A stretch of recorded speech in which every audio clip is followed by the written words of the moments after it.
Barbara Brenner. Here. Rud Browne. Here. Barry Buchanan. Here. Pete Kremen. Here. Ken Mann. Here. Carl Weimer. Here. If people will stand and join me in the flag salute.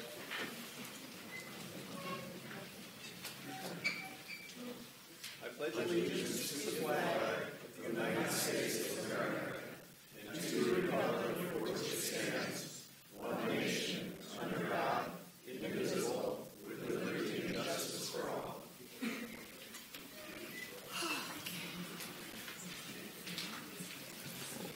All right, good evening. A couple of just announcements before we get started. If you have your cell phones with you, if you can put those on silent or turn them off so we don't hear a variety of weird noises, that'd be great. Also during the open session or during the public hearings, if you have handouts, if you make sure our clerk here in front gets one also, that helps us with the official record. We just came out of a committee of the whole meeting, an executive session where we were discussing two items. One was a discussion with Chief Civil Deputy Prosecutor Daniel Gibson regarding legal issues related to the proposed Lake Whatcom TMDL. And the second was a discussion with Senior Civil Deputy Prosecutor Karen Frakes regarding the Court of Appeals case number 70796-5-I, Whatcom County versus Eric Hurst et al. So those were just discussions in executive session. Our first order of business this evening is kind of exciting for us because, as you notice, we're missing a seat up here. We have an empty seat, and we hope to fill that at our next meeting on March 17th. But the three people who applied for that seat were invited to come this evening and give us a 5-minute presentation on, what their hopes for the county council are, why they think they're qualified to sit up here with us. And if you look at the rest of us, the qualifications aren't all that steep. What? We've invited the three of them to come in and provide 5 minutes just for the public to hear what their beliefs are and for us to hear. We'll have another 2 weeks that we can ask them further questions if we so choose. And I think some council members have already talked with some or all of them. So that's our first order of business. And we're going to just go in alphabetical order, and I'm going to just invite them up. We're not going to ask them questions. It's not going to be a back and forth. It's just for them to give a 5-minute presentation for both us and the public. So alphabetical order, I think Jim Kozad is first. And we really appreciate all three candidates putting themselves out to apply to join us up here for a whole variety of reasons.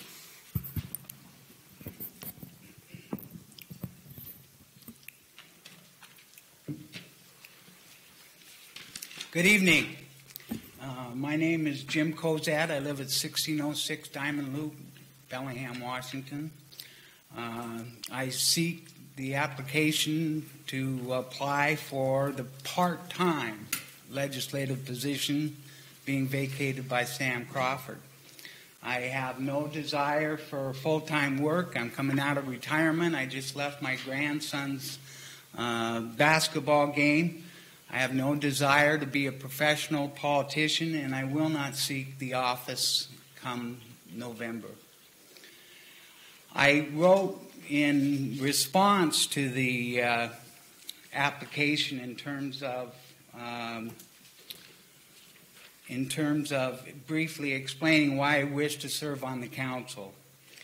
I wrote down at that time that I would bring a fresher perspective to the council, focusing on the social and health fabric of our community.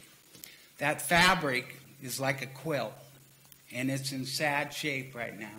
It has a lot of tears and holes and needs to be reformatted.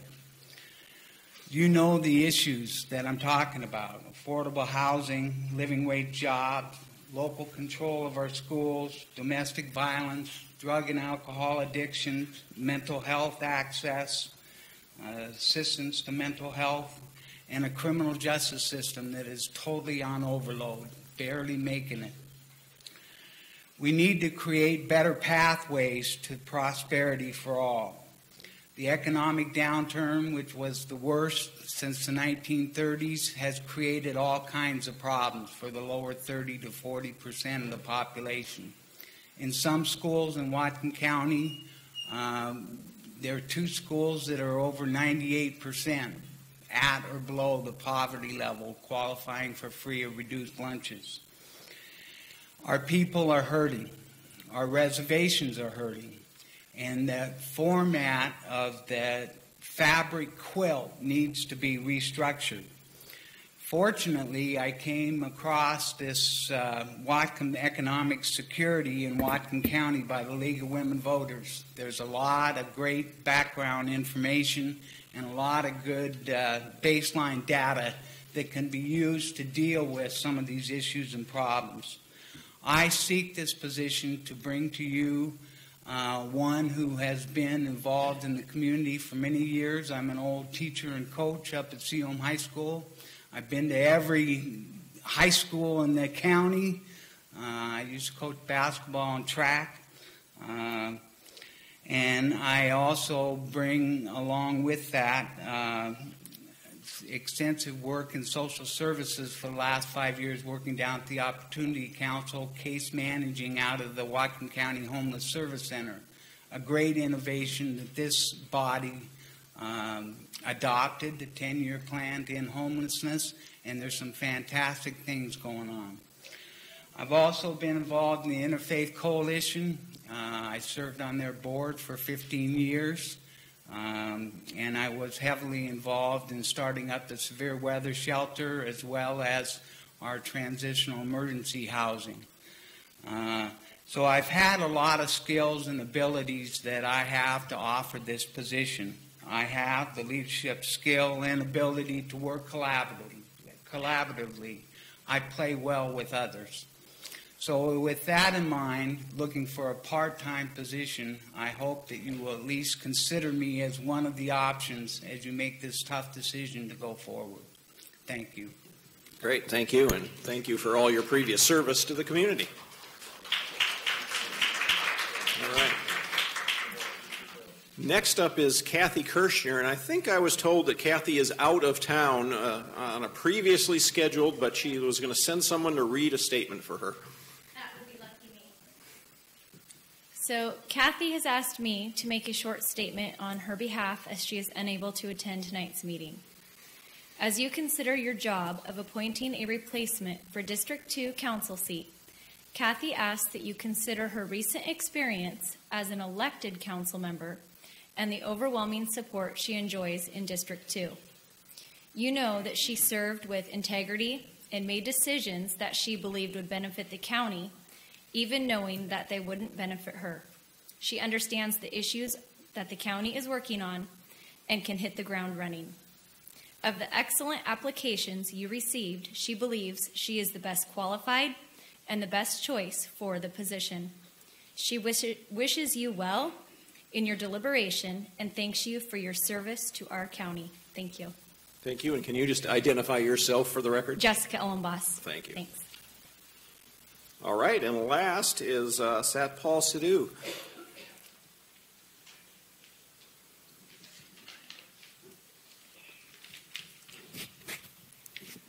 Good evening, everybody. Honorable County Council members and the Executive, Mr. Lowe's, and other Whatcom County residents. Good evening. My name is Satpal Sidhu. I'm not going to talk more about my background and everything because you can read that from my application. I'm going to talk about why I would like to serve on Whatcom County Council. First and foremost, I love this country,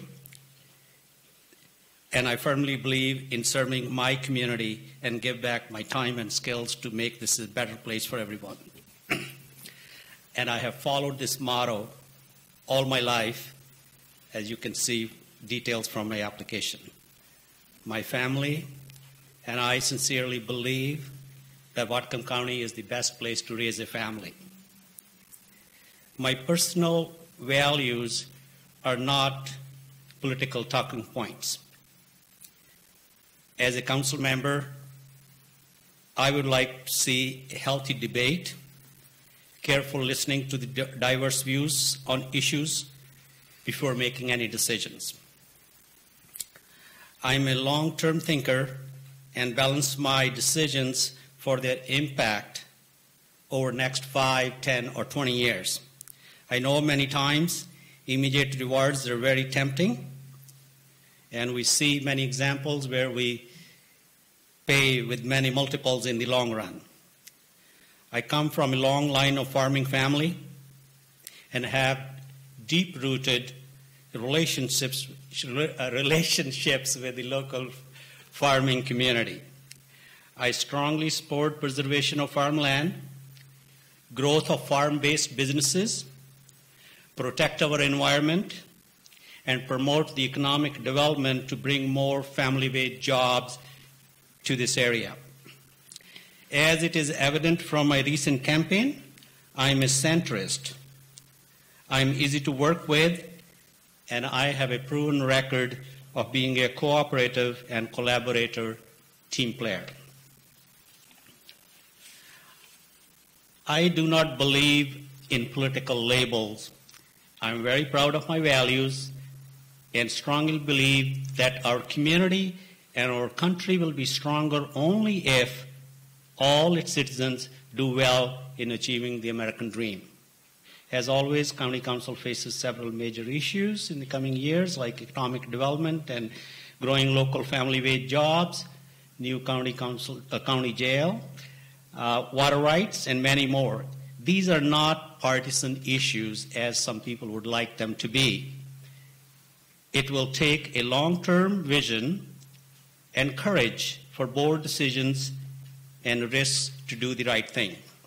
I'm an engineer, and I train to work with the facts and data to base my decisions. I'll bring my experience with leads building and large industrial commercial construction projects to the County Council. I'm a business owner with 30 years of business experience, just like Mr. Crawford. I will be the same voice for business which Mr. Crawford represented over 15 years. In summary, I'm a 28-year resident of the 2nd District, and I want to represent them on the County Council. I bring unique skills, technical knowledge, business experience to the Council. I'll bring a rich understanding of the local residents and benevolent and local civic organizations. I bring deep-rooted understanding of local farming community and knowledge of their issues and their opportunities. Like I said, I have the experience and ability to balance the divergent desires and views of Whatcom County residents and then make decisions. Therefore, I make a humble request to the County Council members to consider me for nomination as a council member. Thank you very much and good evening. Thank you. And I hope everybody will join me in thanking all 3 applicants for putting themselves out on this. And we appreciate it, and our plan is to select one of the 3 applicants at our next meeting. Hopefully we can accomplish that. We haven't talked about that at all amongst ourselves. We're moving right on to the rest of our business. The first thing is the approval of 7 different sets of minutes. A special committee of the whole for October 23rd and October 27th. Surface water work session for November 18th. Committee of the whole for January 13th. Regular county council minutes for January 13th and January 27th, and another committee of the whole for January 27th. Is there a motion? Ms. Brenner has moved approval. Any discussion or corrections? Seeing none, all those in favor say aye. Aye. Opposed? Those pass unanimously. We're going to move right on to our public hearings as soon as the sign-in sheets make their way down here. I can kind of explain. We have 2 public hearings this evening. The first one is an ordinance amending the Whatcom County Code Title 20 and the comprehensive plan regarding surface mine permitting and mineral resource lands designation process and mineral resource lands designation criteria. I think we've talked about this enough. Is there a need for a staff report from anybody? I think we're just ready to move into the public hearing. I just got the sign-up sheets. The way this works is I'll call the names on the sign-up sheet. If you didn't sign in, you'll certainly get a chance. You'll get 3 minutes. You'll get a warning when there's about 30 seconds left. And when you come down, if your name is more complicated than Smith or Jones, it's great if you can spell it for us so we can get it correct in the record. I think that's the second hearing. Probably is. I've seen names I recognize on. Yeah, it looks like no one signed up, but I'm going to open the public hearing, and if there's anybody that wants to talk to us about the mineral lands designation, now is the time to come on down. I see one gentleman standing up. If there's others that are going to want to talk tonight, if you can kind of move to the front or get in line, that speeds things up. Either microphone works.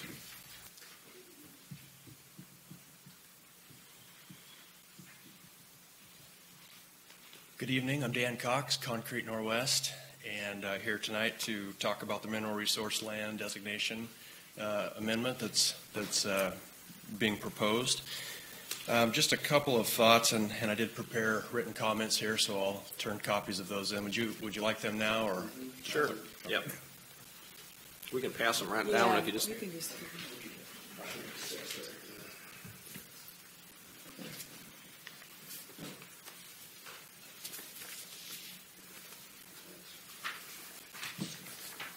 There's an extra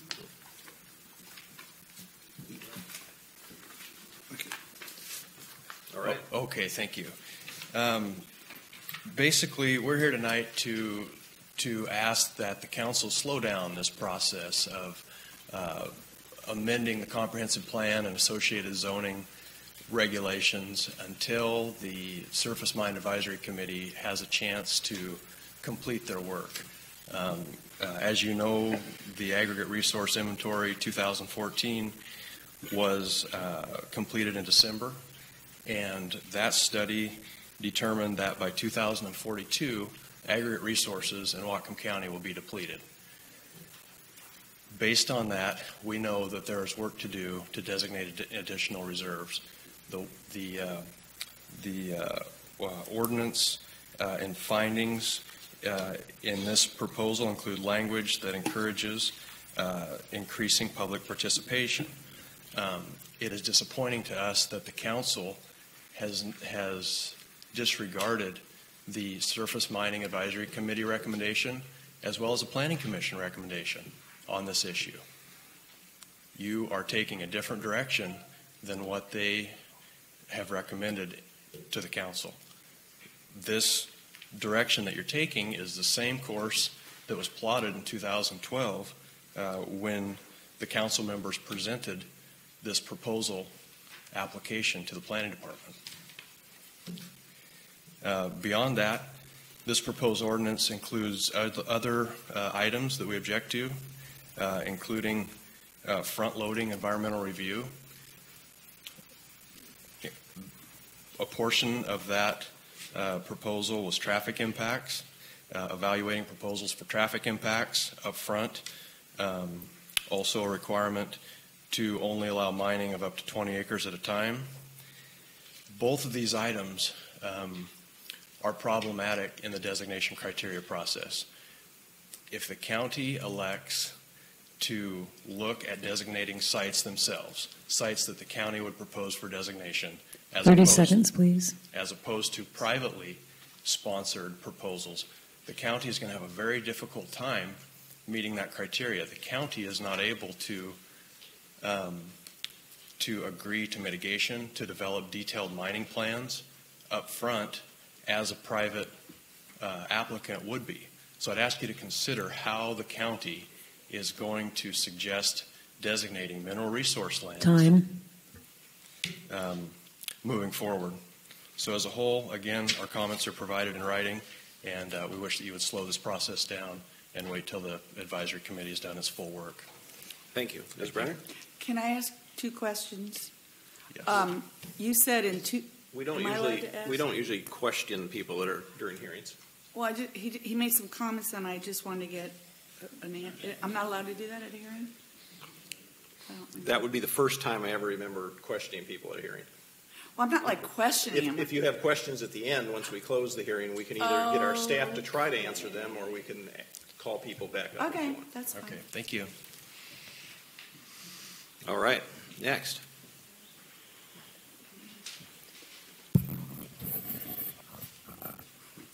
Good evening.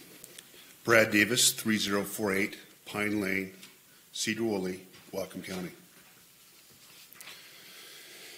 As a member of the Surface Mining Advisory Committee, I would like to express my disappointment with the Council for not considering the committee's recommendations. 8 diverse committee members spent many hours working on a sensible proposal.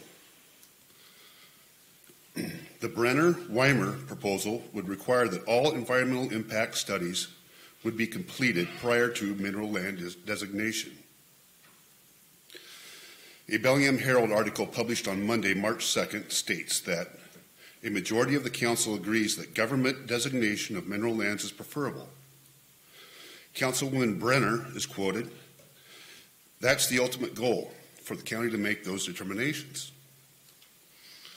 So I'm assuming that under the Brenner-Weimer proposal, Whatcom County will be providing all the environmental impact studies at the expense of Whatcom County prior to Whatcom County designating MRLs. Thank you. Thank you. Anybody else want to speak to this evening? Nobody else? Come on down. I couldn't understand. Oh, and we'll do that during open session after the hearings. All right. Anybody else on mineral resource lands this evening? All right. Seeing no one else, I'm going to close the public hearing. What's the wishes of the council? Ms. Brenner. Can I ask the questions of our staff first, or do I have to? Sure, it'd be good to get a motion maybe on the floor first. I'm not sure whether I want to make a motion now or hold it so I can read this stuff without not open up the hearing again, but I would like to read what we got. I move approval. Okay. Mr. Mann has moved approval. Now you can ask your questions. Yeah. Who from the county is working on this? I think Mr. Fleischman. Fleischman?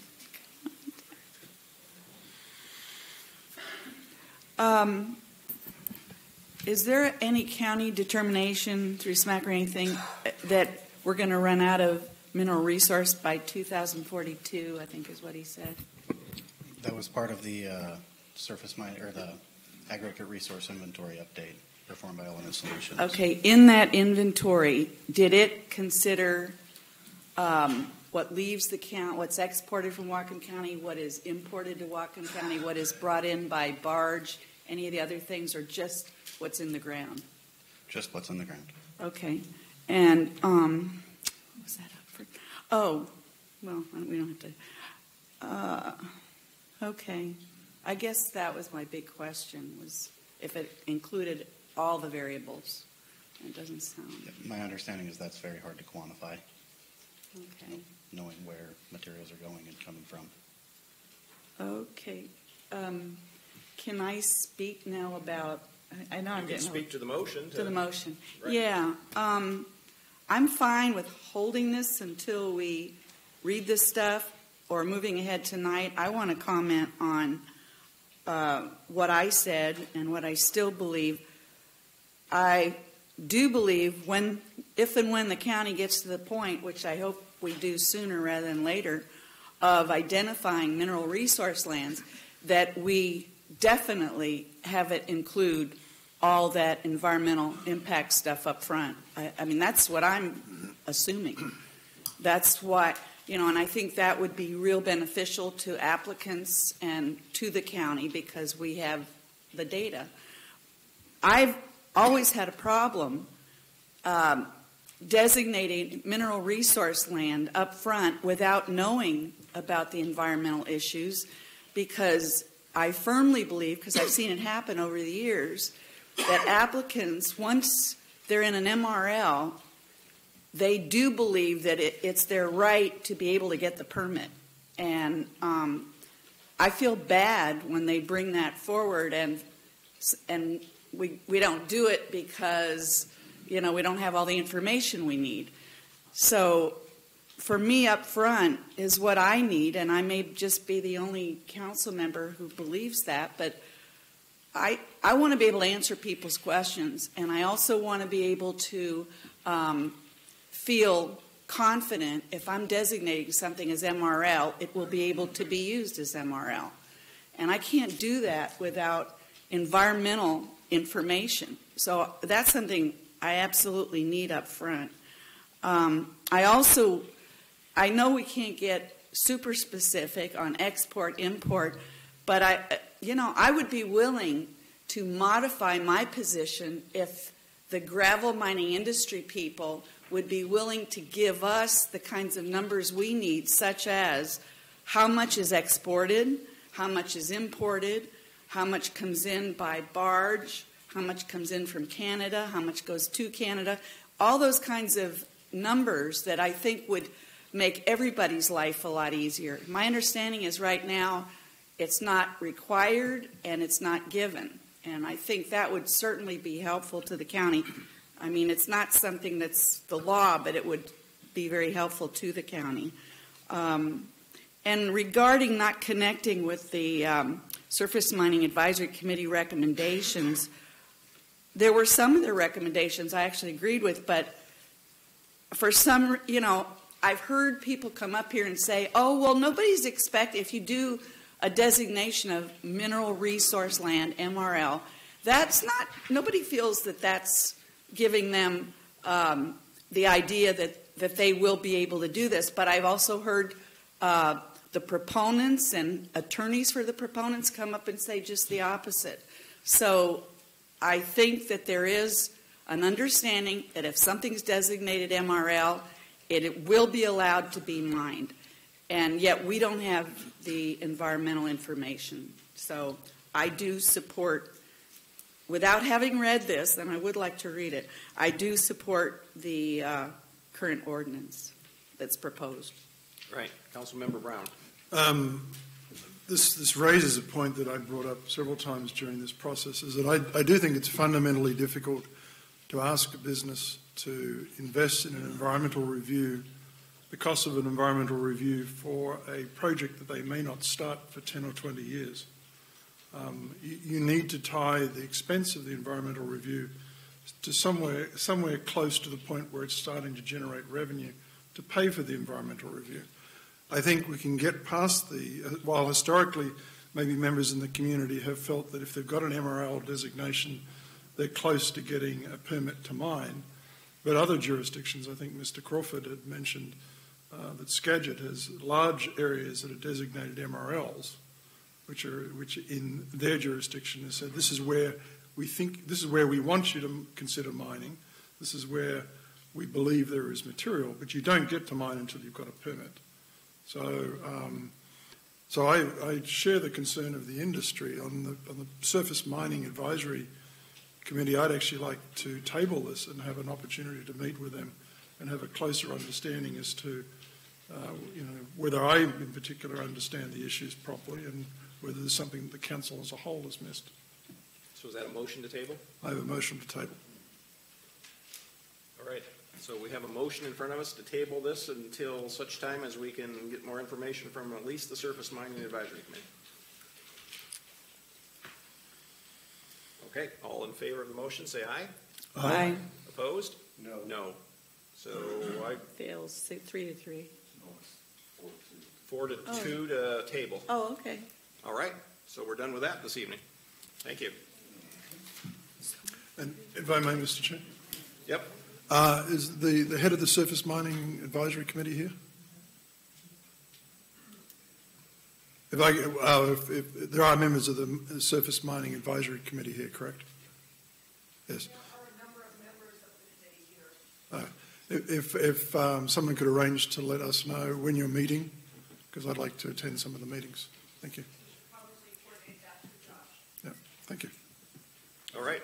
We're going to move on to our second hearing, which is an ordinance amending the Whatcom County Health Code, Whatcom County Code 24.13, decontamination of illegal drug manufacturing or storage sites. And we haven't heard anything about this, so I think we probably should have a brief staff report to begin with. Good evening, council members. It's been a while since I've been up here in front of you. I'll make it fairly brief. You may remember as the health board that in April we came to you to talk about the current enforcement and how it is onerous on some individuals. And so you had directed us to go back to the Public Health Advisory Board and come up with some language and bring an amendment to you to try and address that. What the amendment has in front of you tonight does really two things. One, it aligns our regulation with the State Department of Health regulation, where they've changed the decontamination limit for cleanup from a 0.1 detection limit to 1.5, which is a health risk-based limit. The other thing that I just briefly talked about right there and what this amendment does is it allows us to utilize technical assistance rather than the onerous enforcement for homeowners who contact us for help and assistance with cleanup. So that's what that does. All right. One question I have before people start to testify is we've got communication from the city of Bellingham late this afternoon that there was a new change to this that was going to be brought forward this evening. That's correct. Okay. So I do have that, and I would like to pass that out at this time. Is that the time I think, to do it? I think if you can maybe tell the public what that change is, Yes. since they were coming here prepared to talk about something else. I certainly can. So what the changes are is I met with both the attorney, or I had a discussion with the attorney, and basically what it was adding a word, and that word is to include distribution for illegal manufacturing sites, storage sites, and distribution. They felt that by having that word in there was absolutely important for such as what happened with the Aloha Motel. They felt that that was a real need to have in there. Again, looking at the RCW, which the WAC is based on, which our local code is based on, the RCW does contain the word distribution in there when it describes a property, and that was not within the state WAC. They eliminated that for some reason, but we have now put it back in our local code to reflect that. The only other thing that they asked us to look at was an error that we made in regards to spelling. So there's a wordsmith. So that's it. There was one thing, and the word distribution is put out throughout the document. Wherever there was illegal manufacturing sites and storage sites, there is now distribution included in that too. So I do have that for you. Great. Thank you. Mr. Kremen. Thank you, Mr. Chair. I have a question for legal counsel, and that is, does the insertion of that word distribution require us to have another public hearing or preclude us from voting on this issue this evening? Excuse me? There's going to be a motion to send this to a committee. Okay. All right. Ms. Brenner. Could you explain, I mean, I know physically what distribution would look like, but storage, I can see how it could leak into a place, or use, it would permeate. Do they think if it's distributed in a place, it would leak into the place too? So as I captured it from the attorney and their use of it, is in distribution, they're concerned about actual distributing drugs in areas. Again, using the reference of the Aloha Motel as an example, where they're usually, when drugs are distributed, there also is usually use associated with that. Okay, because distribution generally has use associated with it. Correct. Okay. All right. Shall we open the public hearing? Thanks, John. You bet. Yeah. We may have more questions. Certainly. All right, I'm going to open the public hearing on this issue, ordinance for the health code about illegal drug manufacturing and storage sites. And the first few people that have signed up is Dick Conaboy, Joseph McDonald, and Dan Cox, who I think was here for the gravel thing. Good evening. My name is Dick Conaboy. I live on South 46th Street here in Bellingham. It's the first time talking before the county council. The last time I spoke before a county council was in 1978 in Howard County, Maryland, where I was pushing for limiting smoking in restaurants. That idea kind of took off. Maybe I'll have some success here tonight also. I think you should take credit for that. Sure, why not? Thank you.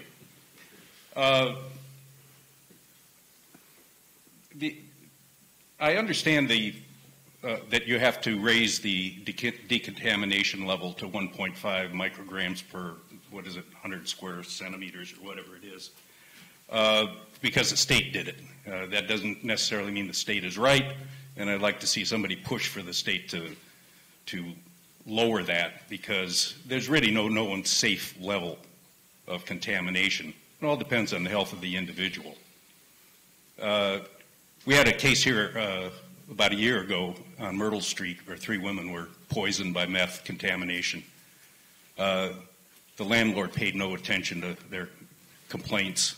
They finally had it tested on their own, and it came in at 1.4 micrograms per whatever it is. Today, that wouldn't have allowed them to go ahead and get a decontamination team in there, where they finally found out that the levels were much, much higher. That's a problem with this, but it's a state issue. But here, you're changing, or the ordinance proposal is to change it so that it decreases financial barriers to self-reporting and cleanup. And that the present ordinance is shown to be onerous. I see nothing, and I've read this packet on material, I've seen no empirical evidence to back up either of those statements. I don't know where that comes from. So to change this ordinance doesn't make any sense to me based upon the information given. What I do see here is an attempt to push off the costs onto the local jurisdictions, be it Ferndale, Linden, Bellingham, or whatever. 30 seconds, please. And who gains and who loses on this? Well, I'll tell you who loses. It's the people who live in these places. And if you look at the message I sent to you last week, the tenants, the hotel room occupier, the purchaser of a home with contamination considered anything over 1.5, the property owner, the landlord, and hotel management get a pass. Time. Furthermore, it all comes down to money and not health. So I would ask you to not consider the changing this ordinance at this time. Thank you. Thank you. Joseph McDonald? You're going to pass? Okay. And then anybody else that wants to speak on this evening? No one else? See no one? I'm going to close the public hearing. What are the wishes of the council? Mr. Mann. I would like to work on this ordinance some more in the Public Works Committee, so I move that we send this back to the Public Works Committee, or send it to the Public Works Committee for the first time. And if I could just speak to, I'll just mention some of the issues. Just in the definitions section, for example, the definitions of an illegal use site is where a law enforcement agency believes a person has used a controlled substance. To me, that language was pretty vague and squishy, and you could just say, oh, I believe this is an illegal use site, and then all of a sudden it is. So I think we at least need to have some probable cause type of language in there, or reasonable suspicion language in there. It just seemed way too open-ended. And in general, just working on an ordinance of this level of complexity and also some controversy, I think it's better to hash out a lot of these items in committee than sort of right now on the fly, and then we get another chance to have public input. All right, so the motion is to hold this in the Public Works and Health Committee. Ms. Brenner. Can we still ask any questions? Or it's not like tabling it. It's referring it to committee. I don't care, but we're going to have a big discussion in the committee, okay. So do we want to get into it this evening? I guess we don't want to get into it this evening. All right. I'm trying to use my best brain tonight. So survival brain. All right. So we have the motion to hold it in front of us. Any other discussion? All those in favor say aye. Aye. Opposed? That passes unanimously. All right. We are done with our public hearings. We're going to move right on to our open session. This is where members of the audience can talk to us just about anything. Everybody gets 3 minutes, and you'll get a warning when there's 30 seconds left. And like I said, if your name's complicated, spell it for us. And If people want to sign up or line up, that helps speed things along, and we'll start over here with Ms. Harris.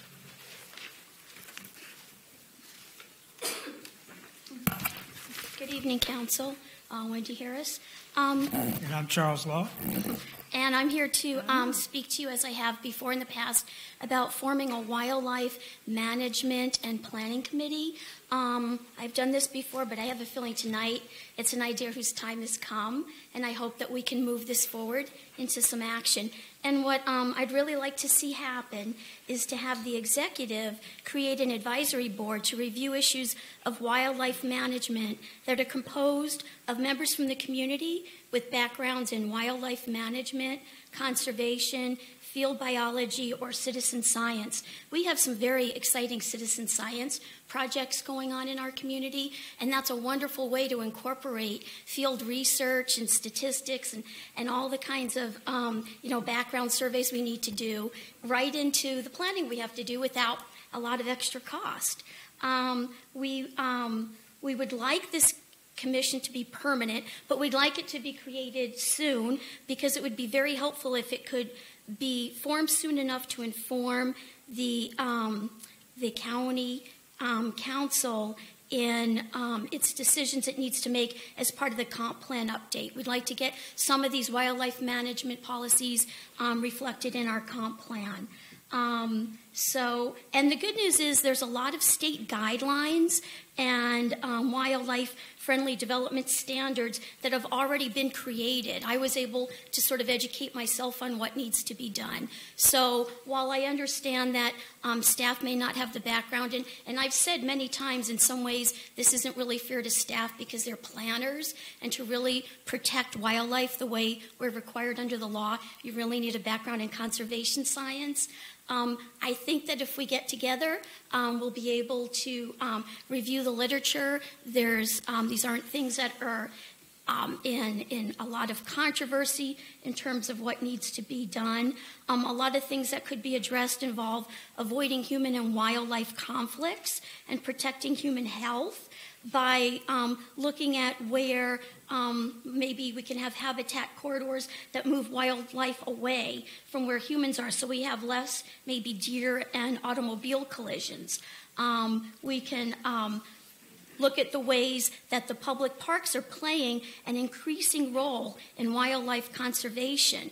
We can look at how landscape features can discourage the presence of non-native species. We don't want them. And there's ways we can design to prevent that. And there's other things that need to be examined. We're used as planners, the county plans sites specifically. But when you start planning for wildlife, you have to start planning on a landscape scale. And it's a very different way of thinking and a different way of approaching things. And so right now there's a lot of things that are going to fall into the gap unless we have a committee like this. Thank you. Thank you. And again, I'm Charles Law, and I approve that message. All right. And I was just going to mention, I don't know who else is going to speak on this, and you're welcome to, but we did have this discussion in our Natural Resource Committee this morning, and I think it was unanimous of everybody that's sitting up here that we would like to move forward in forming such a committee, and Mr. Browne and Mr. Buchanan offered to work with the citizens that are interested in this to figure out what that committee would look like and what qualifications people would need to have on it. So I think that's moving forward. Mr. Browne? Thank you, Mr. Chair. And I would encourage you to send your names to myself and Mr. Buchanan, and we can get together and start talking about what that looks like. All right.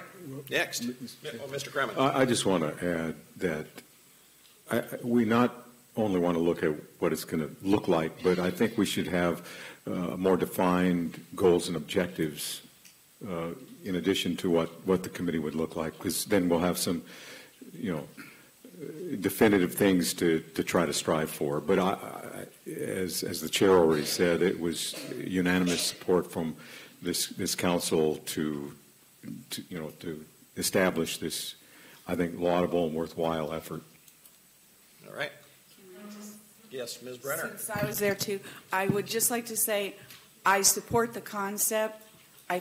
I mean, I loved what you said, Wendy, but I got a feeling it's going to be way complex especially with deer. I mean, I just don't. So you guys have to convince me on the deer part. All right, thank you. Go ahead, sir. My name is Joseph McDonald. You have to excuse the fact that due to several sources I have a speech about it. I talk like a robot, but it's better than not talking at all. This speech is inspired by the fact that I carry a bullhorn with me to chase away dogs. It's meant to be used in a boat under distress. It's the most humane way to deal with uncontrolled dogs that I know of. But owners don't like it and can become confrontational about it. Last September, after using it, I asked Animal Control to talk to the owner and never received a reply. I invited Animal Control to be here tonight. They claimed they talked to the owners as Mr. McDonald asked them to, but they avoided his phone calls until he gave them a speech about it to the city. That is a claim I disagree with and hope you question yourself. I constantly tell Animal Control that situations like these can potentially become very dangerous and violent. It seems that they don't take it to heart.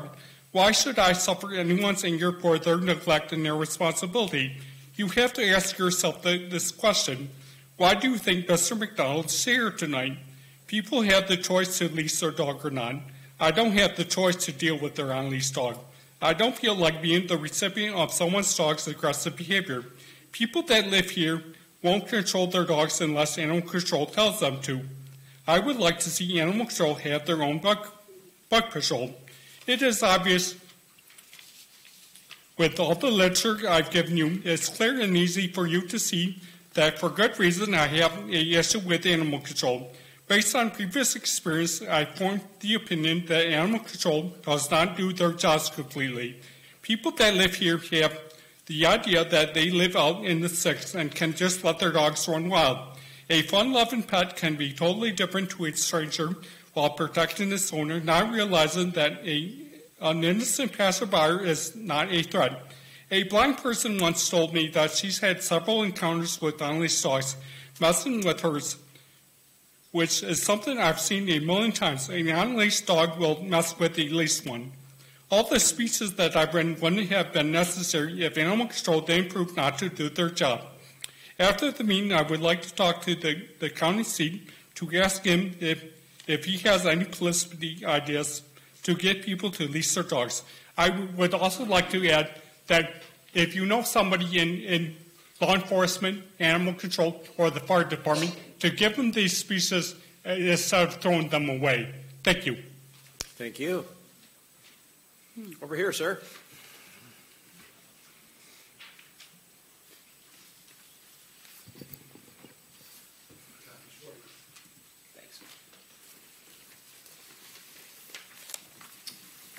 Good evening. My name is Keith Glading. I live in Point Roberts on Province Road. And the Point Roberts Community Advisory Committee was recently requested to endorse the ongoing efforts of the Friends of the Point Roberts Library in their fundraising efforts for the renovation and expansion of the current facility. Our committee does not meet until later in this month, but members of the PRCAC suggested I attend your meeting tonight and pass along information regarding the truly exceptional efforts of the Point Roberts citizens thus far in raising money for this expansion. You're all familiar with the existing library, which comprises 900 square feet in the old Point Roberts Community Center. The proposed expansion will increase the size of the library to 2,500 square feet by renovating the vacant Julius Fire Hall, located just adjacent to the community center. Fundraising started early in 2012. Just 3 years later, local individuals, businesses, and other friends of Point Roberts have contributed over $405,000 to fund this renovation and expansion. Friends of the Library is still $130,000 short of their goal of raising $538,000. But 75% of those planning and construction costs have already been secured through individual contributions, bake sales, quilt shows, and local fundraisers, indicative of just how much Point Roberts values library services and securing an expanded space that can serve all residents of the community well into the future. We're asking support at the state level to fund the additional $130,000 necessary to complete this project. We are in communication with Senator Erickson and Representative Buys, asking them to include the $130,000 in the local community projects budget of the current legislative session. I was advised that the House will be submitting its budget in mid to late March, and that the Senate budget will follow the House in submitting their budget this year. My purpose here tonight is not to ask Council for money, but to make you aware of the exceptional fundraising efforts of Point Roberts, and to ask you, as private citizens, to support, including our library and expansion of the capital budget for local community projects through our elected representatives in Olympia. For more information, you can go to the group's Facebook page, Friends of the Point Roberts Library, which has links to separate website and blog page. Thank you. Thank you. I think we have a quick question for you, Ms. Brenner. Well, actually, you mentioned two, but there's also the newly elected representative, Luann Van Weerden. Van Werven, did I say? I didn't say that. So it'd be good to contact her too. Thank you. We'll do that. All right. Thank you.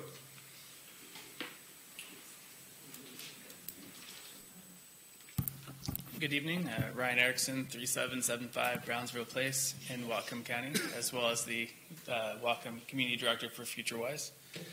I'd like to actually thank Council this evening for considering the establishment of the Wildlife Management Committee. I think that's a great step forward in managing our wildlife and our ecosystems.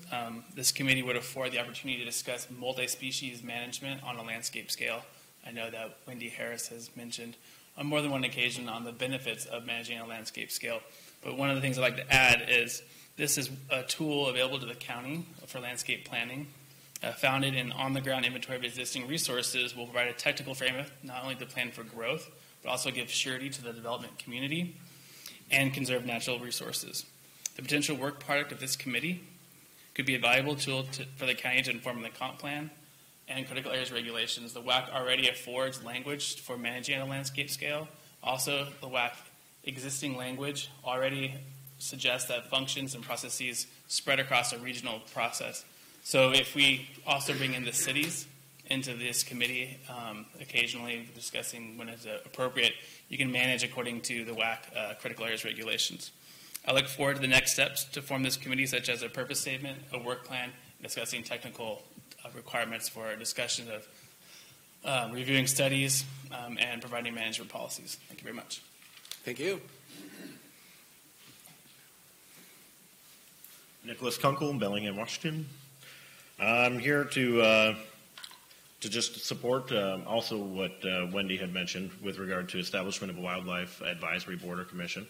I think that it's a great idea that can bring together diverse groups, as you guys probably already discussed earlier today.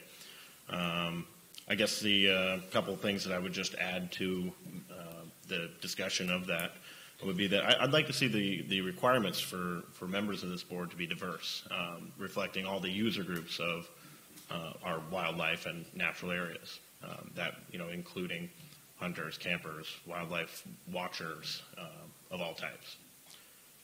Not just from a strictly scientific background, because I think that there's some good discussion that can occur there when those seemingly opposing viewpoints get together. We can find some common ground. Thank you. Thank you. Good evening. Eleanor Hines, 511 Gladstone Street, Bellingham. And I'm here tonight on behalf of the North Sound Beekeeper Team of Resources for Sustainable Communities. And I also echo what a lot of other people have come up and commented on tonight. And I would like to thank those people for identifying that gap, that a wildlife advisory committee is something that's greatly needed. And so Resources supports that, and thanks everyone who has been in support of this moving forward. And we also think that there needs to be a variety of people sitting on the committee, but we would like to emphasize the necessity for having scientific expertise brought onto the committee so that the committee can make or give advice based on best available science. That's all. Thank you. Thank you. Mr. Lesau. Good evening, members of council. John Lesso, Point Roberts. I'm pleased to hear that my colleagues on the FutureWise Advisory Board and also Responsible Development have joined to support the Wildlife Advisory Committee. I don't speak for them, I only speak for myself, but I think it's certainly a positive move. The two subjects of habitat connectivity and habitat preservation, they're part of the GMA, but I don't recall when I was on the Planning Commission, having too many discussions about that. One thing I do recall about wildlife corridors and preserving wildlife was a discussion we had, Ken, back in 2006 or 7 about putting the western pond turtle on the endangered species list. I did a little research, and at one time that particular turtle ranged all the way up to the Fraser River. The last time they spotted a western pond turtle, it was an article in the Bellingham Herald. They found one crawling across the road down in Vancouver, Washington. They're almost extinct, but they ranged up here not too many years ago. I actually went down there and tried to get that turtle because I wanted to reintroduce them, as you'll recall, in ponds around here, but wasn't able to get the zoo to let it go. But anyway, I'd like to give you 2 examples of wildlife corridors, one in Point Roberts, Whatcom County, and the other in Canada. The Point Roberts Conservation Society, of which I'm a member, has been active in trying to establish and maintain the corridor that runs from the northwest corner of Point Roberts up at Monument Park to the southeast corner down at Lily Point. You're all familiar with Point Roberts. It runs diagonally, but the trends of development in Point Roberts have been primarily along the shorelines.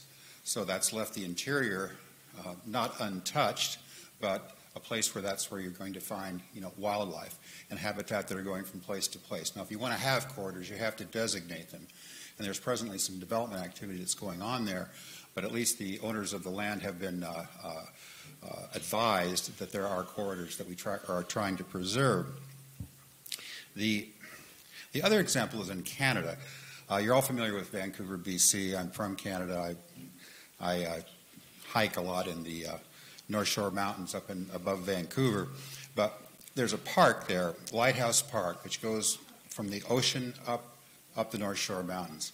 It's a 200-acre park. It's old growth forest. I was in there just this last weekend. And I came across a plaque that said, in 50 years ago, just 50 years ago, there were 50% more species in Lighthouse Park. There were 100 species, and now there's about 50 years later. Well, 50 years ago was 1965. And the reason for that species depletion has been the Upper Levels Highway, which runs between the North Shore Mountains and the ocean. If there were better corridors, we wouldn't have that species depletion. But here you can see how these types of severing of corridors can affect wildlife habitat permanently. I don't want to see that in Whatcom County. So I'd like to leave this with you, and please support the idea of establishing wildlife corridors in our county. Thank you. Thank you.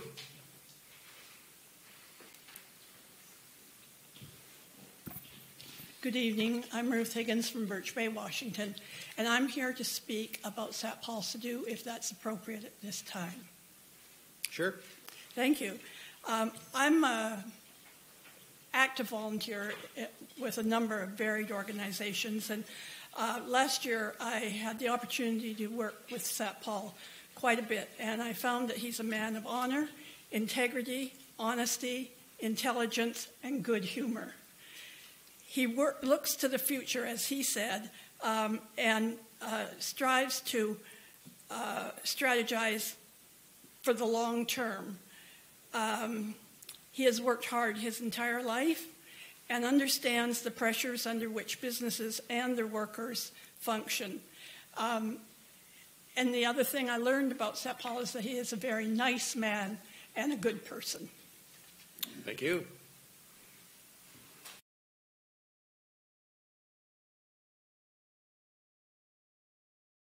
Road, 98226 in Bellingham. And seems that my pitch tonight is timely. Didn't know it would be, but of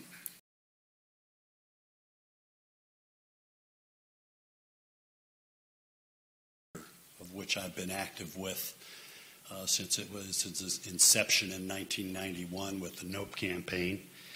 And last week I raised my hand and said that I have an interest on Facebook, so this is my public statement that I do have an interest in that chapter from the time that I've spent on it in the past. And I think some of the language in it that we wrote into it says stay permanent and current with technology.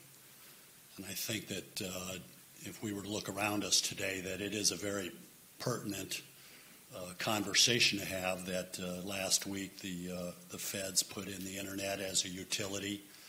We're dealing with energy generation with the wind farms.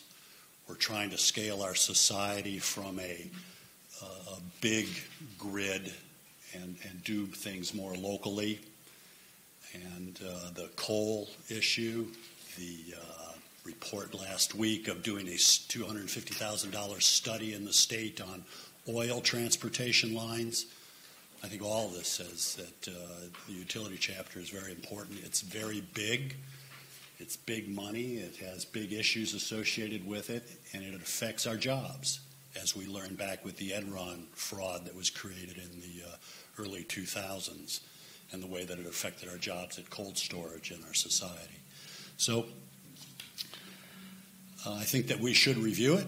I think that we should ask some real hard questions and at least put some answers on the books to what our future is going to look like with our utilities, and I would be happy to be involved. Thank you. Great. Thank you.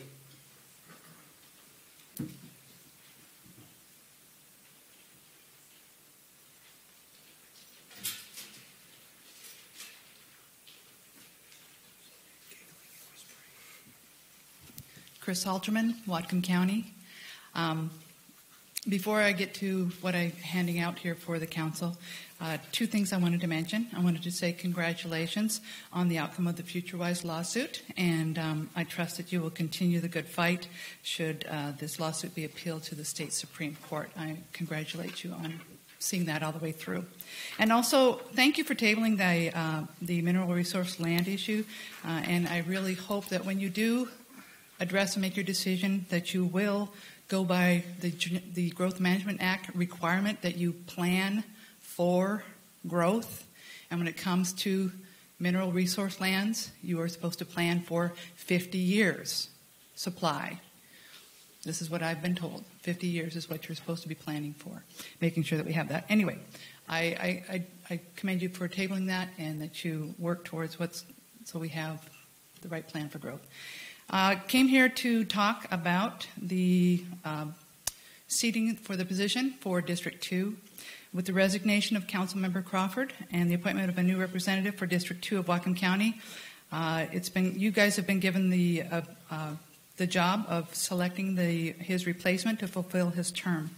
You've got three very qualified people who are up for this position. Jim Kozad, I've known him for years. He was a teacher when I was at Seahome. He's a good person. Satpal Sidhu, I don't know him personally, but I'm sure that from everything I've read about him, he's very qualified.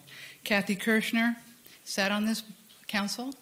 She's been very up to speed on everything, and she's very well qualified. She also, I believe, is the person who most represents District 2. It's the most conservative district in Whatcom County, and I think it's important that you have diversity on your council when you have the opportunity to provide it, not to live in an echo chamber, not to make life easy for you, but to make sure that you hear differing views and have a good set of opinions there. And not that it's totally relevant, but it would be nice to have one more woman on the council. I think that would be really nice. So I personally would hope that you would select Kathy Kirshner to fulfill his seat, because I believe she is the best qualified person and can hit the ground running. They're all good people, but Kathy, I believe, is the most qualified. And you would be doing District 2, your due diligence in making sure that that seat is filled throughout this term. And then when the election comes, let them pick who they want to replace it. Thank you. Thank you.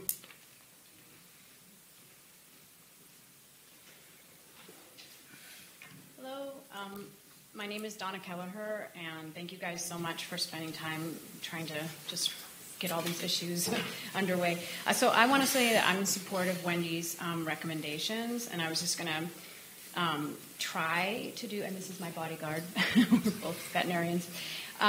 We live at 3807 East Smith, and what happened was we kind of built on a wildlife corridor. We didn't know that when we bought it because it was just vacant land ready to be built, but I guess through what I've learned over the years, first seeing, big elk with big horns crossing through, we're on a path from the river, the Nooksack River, to the top of the Stewart Mountain. And just slowly seeing kind of what our impact has done. And we actually built our house to try to be like with, so that deer could go through all the fences. And so we had all that in mind, but it's actually not that complicated to understand the corridors of the wildlife.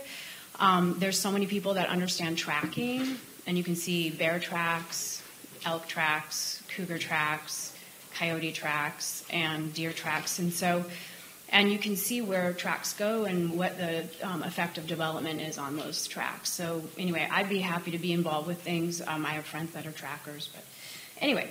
And then as far as other recommendations, I just want to read a few things here, and you guys can cut me off when you're ready. Thank you again. So reviewing, I want us to have this committee be responsible for reviewing trends in wildlife watching and ecotourism for the benefit of residents and the local economy. I kind of thought, wouldn't that be cool? Because I've seen 8 bears behind our house up on the mountain, and it's just such a cool thing when I show people and give people pictures and stuff. They're like, oh my gosh. So anyway, achieving the GMA compliance on requirements for open space habitat and connectivity corridors, determining where and how much land needs to be dedicated and set aside for wildlife, and reviewing the barriers that prevent this from happening, reviewing conservation easements throughout the county, and organizing how private individuals, local groups, environmental organizations, and land trusts can work together for the benefit of the wildlife. Determining how programs for the county funds for wildlife extermination, effectiveness, alternatives, and public process. 30 seconds, please. Okay. Planning for wildlife with regard to potential habitat sinks and barriers, i.e. avoiding development in identified mitigation or migration corridors. Thank you guys so much. Really appreciate it. Thank you. Pat. Patrick Ellison, 4825 Alderson Road, Birch Bay. I just want to say I'm going to cover 2 things. One, Seth reminds me of why I'm proud to be American. I want you to know that. You got to think about that. Second, your job is to take care of the economy and the ecology, and they are the same thing, really. I think the idea of doing something in terms of wildlife is important. The trouble is people always think of animals. They don't always think of plants. I certainly think that's a good direction to go in, because your job is to take care of the environment, and part of it is what's here naturally and maintains what we can do for jobs and things like that. Yes, man is more important than animals. I think that's why God put us in charge. Eve took that damn apple and ate it. Thank you.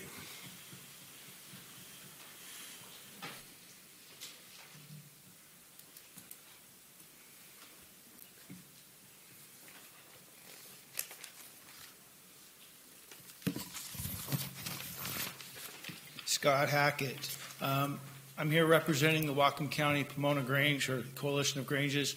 That's Hackett.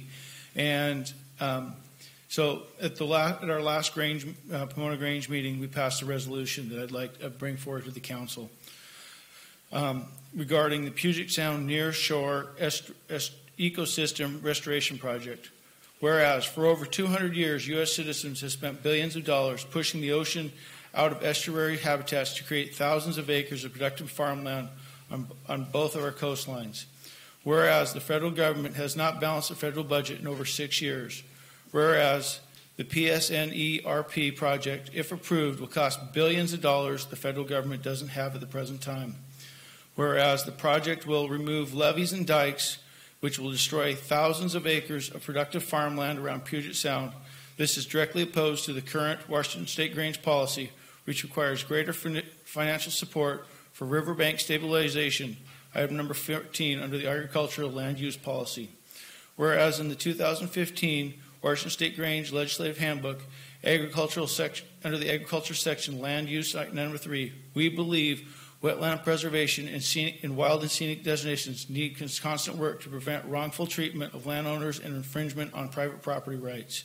Item 4, we oppose state and federal proposals to halt historical farming practices on land included in wetlands and wetland buffers as critical areas. Therefore, the Whatcom County Grange propose any further expansion of the public tax dollars on planning, promotion, construction of the public Puget Sound nearshore estuary system to be, and we also submitted this to our state Grange for concession at the legislature. So those of you that don't know, right now there's a plan to rip out several of the levees west of the freeway and south of Slater Road, except for around parts of the reservation, and turn that back into wetland or swamp ground.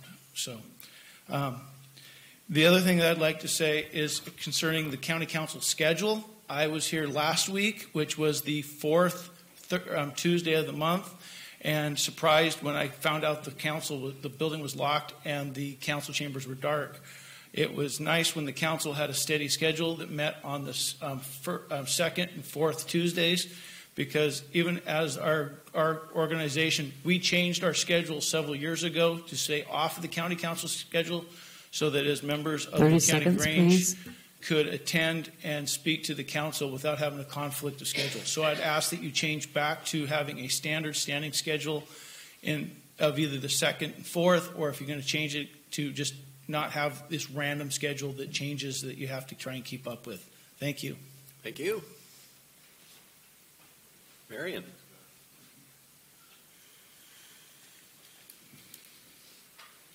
Good evening, Council. Marion Bedell, Bellingham. Oh, Lake Whatcom. Phosphorus flowing into the Lake Whatcom has been long recognized as a major problem. How does it get there, and what's the responsibility, I ask, of the county in terms of eliminating the phosphorus flow into the lake? There are three principal parts, and I'm skipping over a bunch of technical details that I want to ask you to consider bringing up and addressing more strongly than you have in the past. One that's remained a sort of a mystery is the diversion from the Middle Fork, which captures water and flows through a tunnel and a pipe into the body of Lake Whatcom. My queries to the technical people have not brought a satisfactory answer as to how much phosphorus comes in to the lake on that water. So, request number 1, expand and publish the results of the phosphorus content of that water in its various modes and styles of low flow, no flow, strong flow, etc. That's one. Number 2 is also pretty well recognized. Around Lake Whatcom, the subwatersheds each have a creek that runs through the middle of the subwatershed. That's what defines it, the creek and the hills.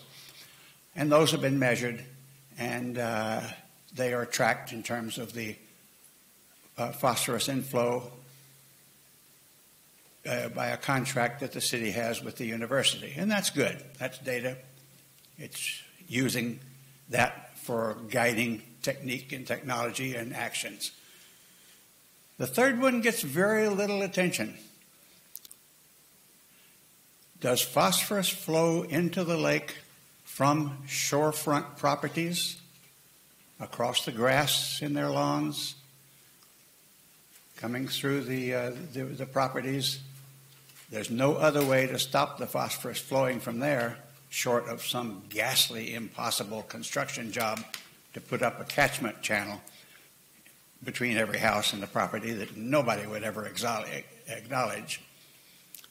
And therefore, my request, again, item number 3 of this, is to increase, number 1, the publicity, the public action, the support of the residents on the shoreline to do the technical works, which I won't detail, but there are techniques that you install in your lawn called a rain garden in common language, which capture a significant amount of phosphorus and hold it in the property rather than letting it flow off in the flow.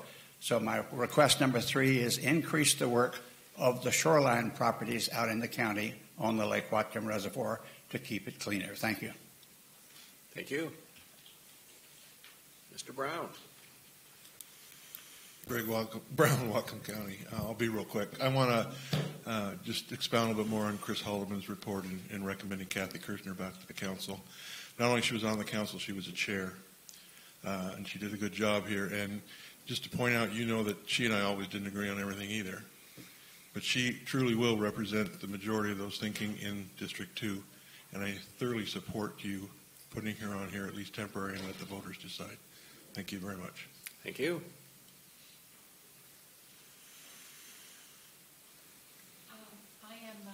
Patricia Small. I come from whatever it is, District 2. I live near Toad Lake. I really hope that you consider, rather than considering gender, please don't be bullied into finding somebody because they're female, okay? You've got you have 3 candidates. I don't think it matters if they've lived here for 4 generations or if they're female or if whatever else. You have to look to the future and see somebody who has whoever has the most, what shall we say, forward-looking ideas of how you will develop as a council or in a county. It's one of the most beautiful counties in the United States. And so I'm not sure. It's a very difficult decision for you. But I don't think it should be based on just gender or whether you've lived here forever. That's it. Thank you. Thank you. Hi, Brooks Anderson, Whatcom County. First of all, I want to say thank you to all of you. Your eyes tell me you're extremely tired, which is totally understandable because I was here this morning when you had your natural resources meeting. Thank you very much for your service. It's really, every time I come, I think, what can I say that has anything to add, because these people spend all of their lives considering all of this and thinking about it and debating it, etc. So my first statement is to say thank you. My second is I didn't really intend to speak about the consideration of who you're going to elect or select to fill Mr. Crawford's seat, but when I've heard so many people talk about it tonight, I feel moved to do that. I think the idea that 2 of the people who are candidates are partisan. They have given their credentials, and in terms of their information, they have specifically said what their political views are. Mr. Satpal has repeatedly said he doesn't care whether you're a Republican, Democrat, whatever he's really someone who I think can be nonpartisan. And his experience and his background, I did have to say I didn't know anything about him until he ran in the last district election for the 42nd District. This is a man whose talents, skills, hard work, and integrity you can't afford to pass by. The other 2 candidates, while they may be qualified in certain ways, do not hold a candle to this man. And if you didn't know I was going to do this, but if you don't really seriously take him as your 7th member, you're really missing a wonderful opportunity. The third thing I want to say is I'm really impressed about the county council and what you guys are doing. When I first started showing up at city council meetings and county council meetings, I thought you guys were not the biggest bet in town. I really thought that the city council was being much more proactive in listening. I've changed my opinion about that. The idea that you let people comment in your committee meetings, 30 seconds, please, I think is really a positive, good thing that maybe the city council could do.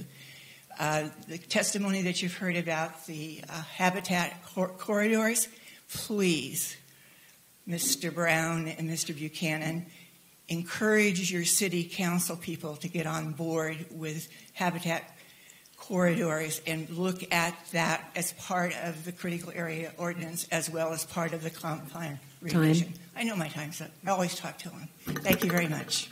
Thank you. Anybody else during the open session? Last chance. All right, I'm going to close the open session and we're going to move on to the rest of our business.